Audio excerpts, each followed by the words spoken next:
Industrial hemp harvest in the state is underway. Michigan Farm Bureau's Policy Development Committee spent the week reviewing policy recommendations, and Michigan Agricultural Commodities' Chris Betts has your market report. I'm Janelle Brose, and this is Farm News 5. Farm News 5 is brought to you by Ford. Michigan farmers are in the midst of their first ever hemp harvest. The 2018 Farm Bill legalized the industrial growing of hemp. More than 572 grower licenses and 423 processor handler licenses were issued as part of Michigan's pilot program. David Connor, a Paw Paw Michigan specialty crop producer and founding member of Paw Paw Hemp Company, is participating in this year's pilot program. We've grown blueberries and specialty crops for probably the last 50 years. My partner and his family, Leduc Blueberry Company, has been around for generations. Over the years, you find that it's harder and harder for the Michigan grower to probably pay their bills or make kind of the money they thought they used to make on those specialty crops. So we endeavored this year to get into Michigan hemp and start adding that to our portfolio of production. Connor planned on planting 40 acres, but only managed to plant 26. And while he's optimistic about hemp's long-term potential, the growing season didn't come without some challenges and surprises.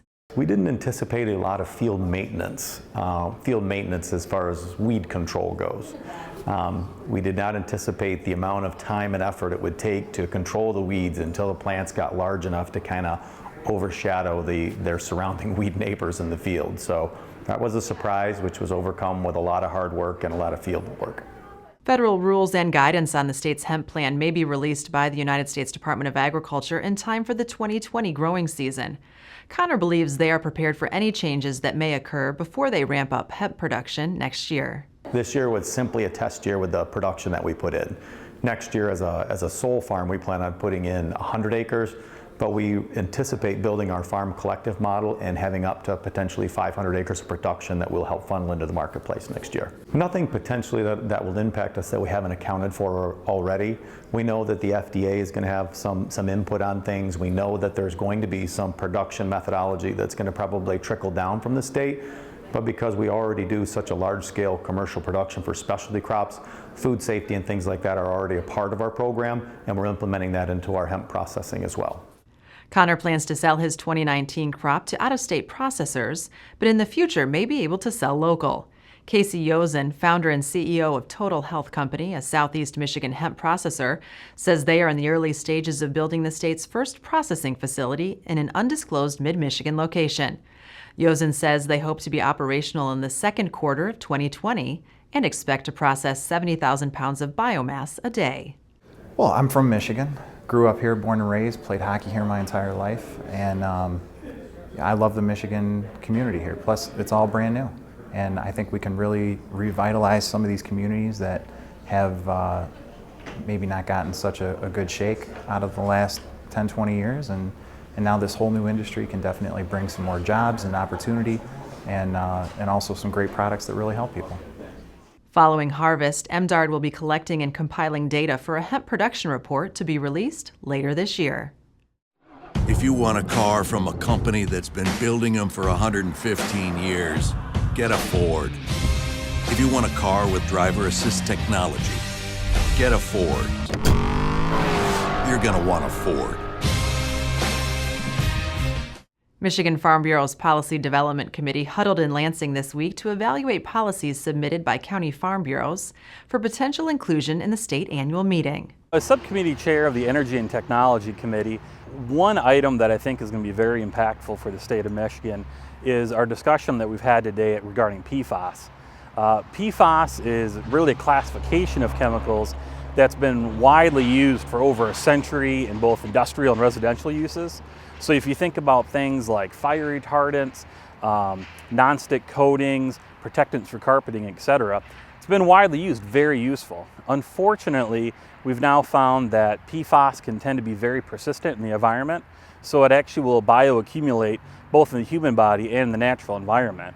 One of the results of that can be increased risk of cancer and other health problems.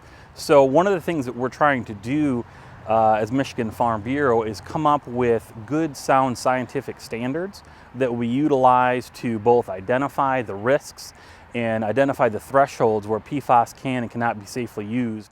So regarding how members feel about taxation and funding roads, that's a huge issue this year. And as evidenced by resolutions coming in from counties, our members are very passionate about where our tax dollars go and how they're being used to fund roads and other improvements around the state. Making sure that we have our representation and we're being heard at the state level is very important to our membership. The 20-member committee was tasked with sifting through the hundreds of policies submitted by 65 county farm bureaus and reviewing each one before compiling a report for consideration by the voting delegate. I would advise every delegate at the annual meeting to be active, to have a voice, because this is your chance to speak up and direct your organization, Farm Bureau, as to what they should be working on all year. If we don't hear from you, then Farm Bureau will be missing out on valuable input that we look forward to. Harvest season is a prime time for accidents. Educate your operators before they hit the road. Check out available resources at fosterswift.com/ag transportation. Dairy farmers have between now and December 13th to sign up for the USDA's Dairy Margin Coverage Program, or DMC. Authorized under the 2018 Farm Bill, DMC is designed to help producers manage economic risk brought on by milk price and feed cost disparities. All producers who want 2020 coverage are required to visit their local FSA office during this sign-up period to pay the annual administration fee. And now with a look at the latest market activity, here is Michigan Ag Commodities' Chris Betts. Thanks, Janelle. The latest WASDE report was released Thursday. The report was supportive of beans but bearish corn. The USDA adjusted its U.S. corn yield estimate higher to 168.4 bushels per acre, where a decrease was anticipated by the trade. Corn dropped off well over a dime immediately following the report. Soybeans were higher following the report, as the USDA lowered its yield estimate beyond expectations to 46.9 bushels per acre. Beans would close the day lower with corn, however, as a lack of a comprehensive trade deal with China continues to be an anchor on potential rallies. News from meetings with the Chinese trade delegation in the U.S. this week has been mixed, but indications are that another mini-deal is in the works. It is clear, however, that the two sides are still far apart on a final resolution. For more market information, go to michag.com. With Michigan Agricultural Commodities, I'm Chris Betts. For more news and video, visit MichiganFarmNews.com and the Michigan Farm Bureau channel on YouTube. With Farm News 5, I'm Janelle Brose. Have a great week of farming.